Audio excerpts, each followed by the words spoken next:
Oke, hai teman-teman.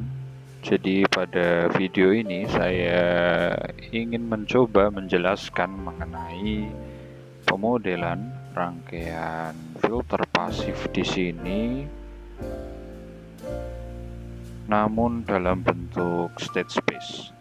Pada video sebelumnya kita telah mencoba memahami mengenai pemodelan sistem RC atau filter pasif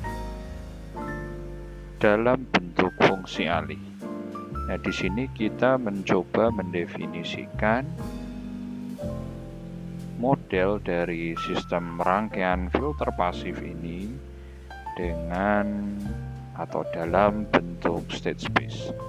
Apa sih sebetulnya state space itu? Nah, di sini adalah persamaan umum dari pemodelan dalam bentuk state space. Pemodelan dalam bentuk fungsi alih, kita tahu ada perbandingan antara output dan input.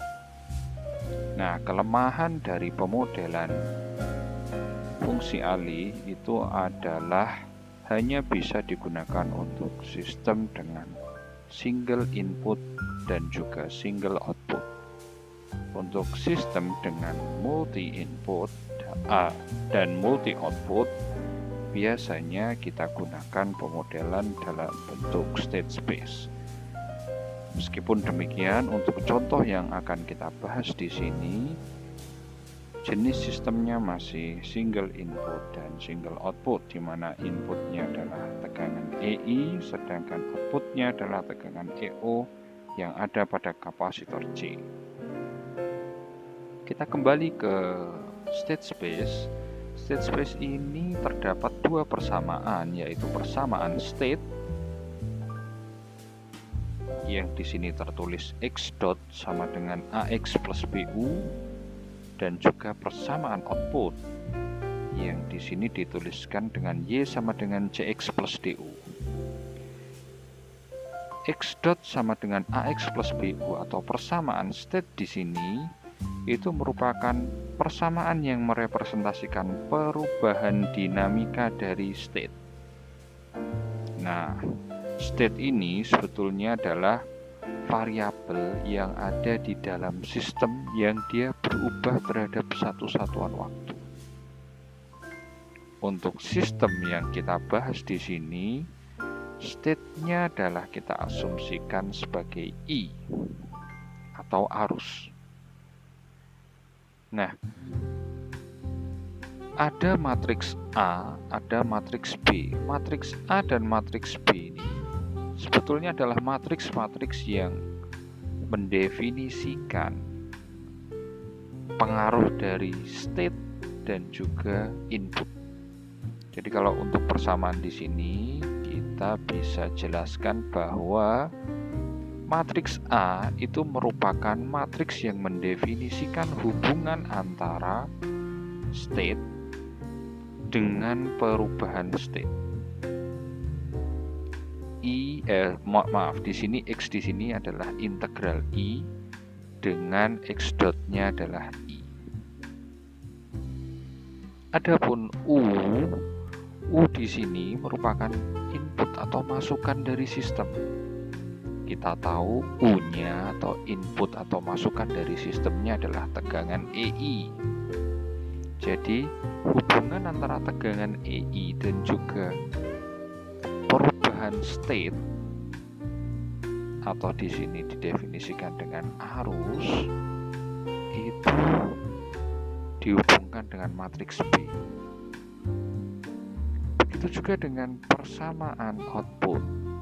Keluaran dari sistem di sini didefinisikan dengan Y, dan di sini sudah kita jelaskan bahwa keluarannya adalah EO, berarti Y ini adalah EO.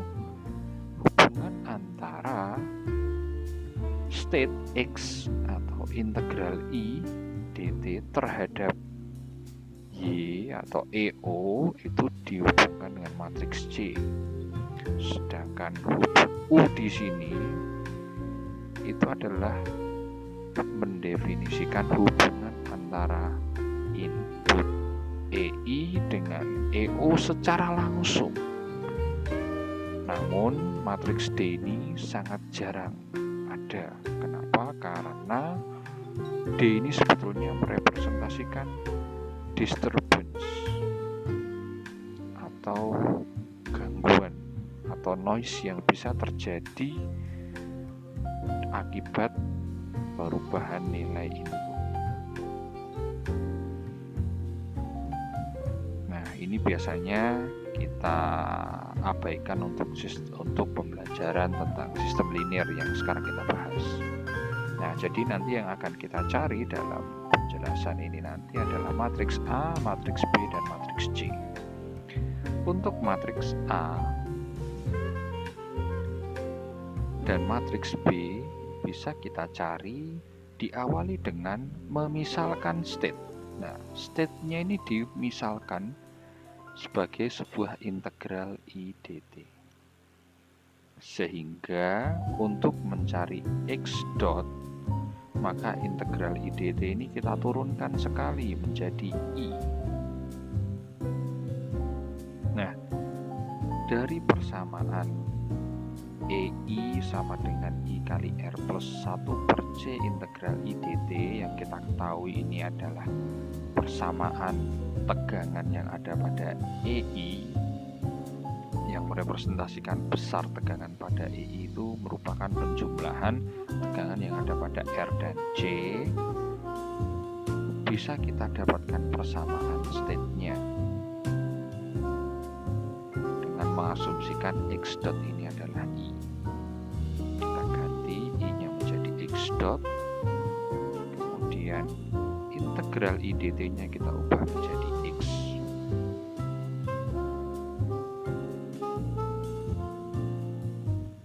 Kemudian 1 per C tetap, EI-nya tetap. Nah, kemudian kita pindahkan sehingga kita dapatkan X dot sama dengan, maka kita dapatkan X dot sama dengan EI dibagi R dikurangi 1 per R kali C dikali X. Nah, dari sini kita tahu bahwa yang menghubungkan antara X dengan X dot itu adalah 1 per RC. Maka, min 1 per RC. Maka min 1 per RC ini kita sebut sebagai matriks A. Nah, sedangkan yang menghubungkan antara X dot dengan EI atau input U di sini itu adalah 1 per R, maka 1 per R di sini bisa kita sebut sebagai matriks B. Ini untuk matriks A dan matriks B.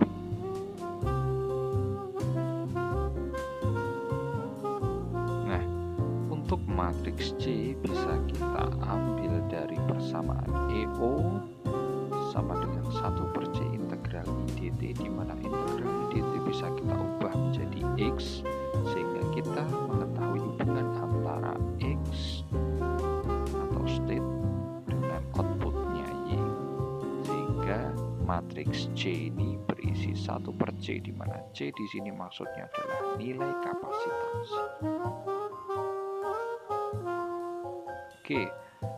Tentu teman-teman pasti bertanya, kenapa ini harus dimisalkan? X menjadi integral IDT dan X dot menjadi I. Nah, sebetulnya proses pemisalan ini memang sangat fleksibel. Namun demikian, yang perlu kita pahami di sini adalah biasanya state atau X ini merepresentasikan suatu variabel yang berubah terhadap satu satuan waktu di dalam suatu sistem. Nah, untuk persamaan ini bisa kita ambil X-nya itu adalah integral IDT. Dengan demikian kita bisa mendapatkan X dot-nya dengan cara menurunkan persamaan ini terhadap waktu, karena X dot di sini kan sebetulnya sama dengan dx dt. X dot ini kan sama dengan dx dt, sehingga integral IDT per dt atau didiferensialkan maka didapatkan I. Untuk lebih jelasnya bisa kita lihat kepada video berikutnya yang menjelaskan mengenai pemodelan state space pada rangkaian RLC sebagai tambahan pengetahuan. Sekian untuk penjelasan video ini, semoga bermanfaat.